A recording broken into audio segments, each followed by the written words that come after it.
महाराष्ट्र के पूर्व उप मुख्यमंत्री अजित पवार एक बार फिर से अपनी कुर्सी पर विराजमान हो गए हैं, जिसकी वजह से विपक्ष ने कहा है कि अजित पवार की कथनी और करनी में काफी अंतर है।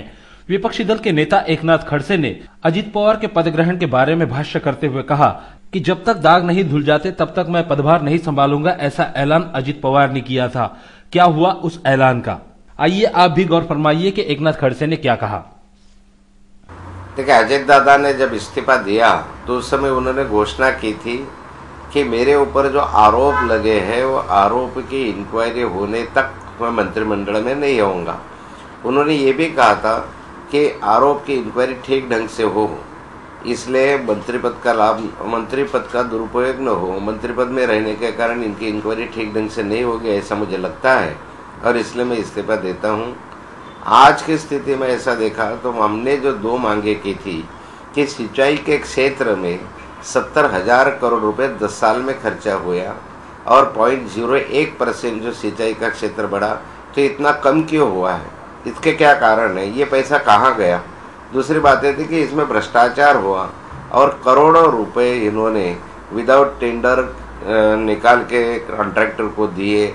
श्वेत पत्रिका निकाली, श्वेत पत्रिका में एक स्टेटस रिपोर्ट दिया है, उससे हम सहमत नहीं है, फिर भी निकाला है। पर इसमें जो घोटाले हुए उसके जांच के बारे में कुछ भी लिखा नहीं है। हमारी पहली मांग ये रही है कि SIT करके ये सारे घोटालों की जांच हो और जांच में जो तथ्य है वो जनता के सामने रखे। अभी सरकार ने ये करने के लिए हम लोग असेंबली में ये सवाल उठाएंगे। आज जो अजित दादा पवार का शपथ विधि हुआ है उसमें हम शामिल नहीं हुए, जिस पर भ्रष्टाचार के आरोप है, जो भ्रष्ट है, ऐसे लोगों को भ्रष्टाचार के आरोप होने के बाद भी मंत्रिमंडल में नहीं ला, ये उचित बात नहीं। इसलिए हमने आज बहिष्कार किया, हमने इसका निषेध किया है। आने वाले असेंबली सेशन में 3 दिन बाद हमारा असेंबली सेशन है और ये असेंबली सेशन में जब तक SIT की हमारी मांग, जब तक SIT के थ्रू इंक्वायरी की हमारी मांग सरकार मानेगी नहीं, तब तक हम असेंबली चलने नहीं देंगे।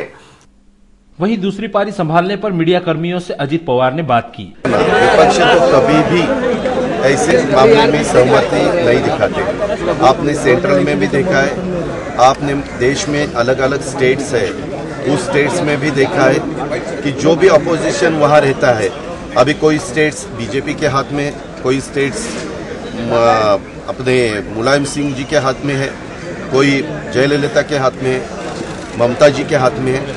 और वहाँ जो भी अपोजिशन वाले हैं वो अपोजिशन वाले हमेशा उस सरकार के विरोधी भूमिका ही लेते हैं, ये सबने देखा है। अभी UPA गवर्नमेंट चलाने का काम डॉक्टर मनमोहन सिंह जी कर रहे हैं, तो सेकंड टर्म उनकी है, वो काम करते हुए भी हम सब ने देखा है, पूरे देश ने देखा है कि उनके खिलाफ या गवर्नमेंट के खिलाफ अलग अलग आरोप करने की कोशिश अपोजिशन वालों की चालू रहती है।